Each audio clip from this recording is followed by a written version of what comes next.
Lucifer अर्थात् शैतानको हुन्। लुसिफर मूलतः ल्याटिन भाषाको शब्द हो जसको अर्थ ज्योति ल्याउने वा बिहानको तारा भन्ने हुन्छ। यो नाम रोमन संस्कृतिमा शुक्र ग्रहको लागि प्रयोग गरिन्थ्यो जुन बिहान सूर्य उदाउनु अघि सबैभन्दा चम्किलो देखिन्थ्यो। यद्यपि मुख्य रूपमा इसाई धर्मशास्त्रमा लुसिफर एक फरक र शक्तिशालीको प्रतीक बनेको छ। विभिन्न दृष्टिकोणमा लुसिफर इसाई धर्मशास्त्रमा लुसिफरलाई परमेश्वरको विरुद्ध विद्रोह गर्ने स्वर्गबाट निष्कासित गरिएको एक पतित दूतको रूपमा चिनिन्छ। अन्य अवधारणा अनुसार लुसिफर प्राय शैतानसँग जोडिएर हेरिन्छ।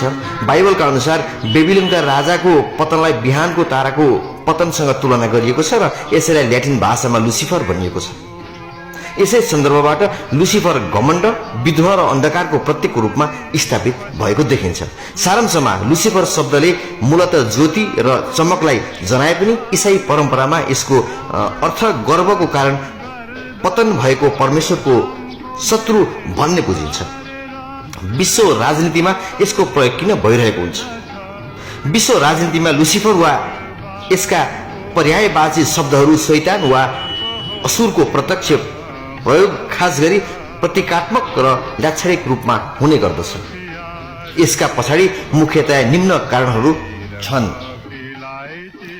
विरोधीलाई दानवीकरण गर्ने, राजनीतिक विरोधीहरू फरक विचारधारा वा शत्रु राष्ट्रहरूलाई पूर्ण रूपमा खराब र नैतिक रूपमा भ्रष्ट देखाउनका लागि यो शब्द प्रयोग गरिन्छ।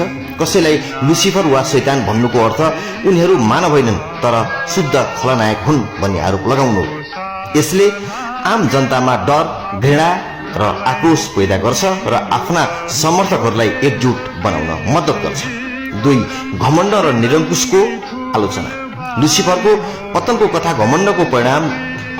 राजनीतिमा जब कुनै नेता वा शासन प्रणाली अत्याधिक आत्मा केन्द्रित, निरङ्कुश वा दमनकारी हुन्छ तब यसलाई लुसिफर शक्तिसँग तुलना गरेर उनीहरूको घमण्ड र अहंकारको पतन निश्चित छ भन्ने सन्देश दिइन्छ। षड्यन्त्रको सिद्धान्त। कतिपय षड्यन्त्रमा विश्वका शक्तिशाली र गोप्य संस्थाहरू वा कुलीन वर्गले गोप्य सूचनाको रूपमा लुसिफर दर्शन पछ्याउने वा शैतानी शक्तिसँग सठगाड गर्ने दावी गरिन्छ। यसको उद्देश्य ती शक्तिशाली समूहलाई अमानवीय र खतरनाक देखाउनु हो जसले उनीहरूको विरुद्ध जनमत सिर्जना गर्न सहयोग गर्छ। 4. नैतिक युद्धको चित्रण। लुसिफरको प्रयोग गरेर कुनै पनि राजनीतिक सङ्घर्षलाई असल र खराब बीचको नैतिक वा धार्मिक युद्धको रूपमा प्रस्तुत गरिन्छ। यसले आफ्ना कार्यहरूलाई सही, पवित्र र आवश्यक ठहराउन मद्दत गर्छ र युद्ध, हस्तक्षेप वा कठोर नीतिहरूको औचित्य सिद्ध गर्न मद्दत गर्छ।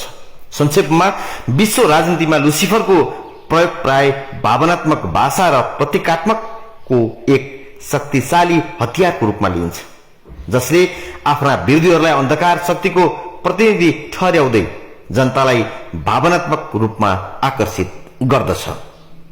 नेपालमा अहिलेको पछिल्लो राजनीतिक घटनाक्रमलाई हेर्दै गर्दा लुसिफर प्रवृत्ति वा शैतान प्रवृत्तिले हावी गरेको प्रश्न देख्न सकिन्छ। यो देशको हितको निमित्त छैन।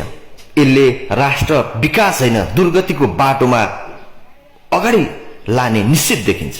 त्यसैले लुसिफरियन प्रवृत्तिबाट देशलाई बचाउन सम्पूर्ण उमेर समूहका जेनजी साथीहरू लाग्न म विनम्र अनुरोध गर्दछु।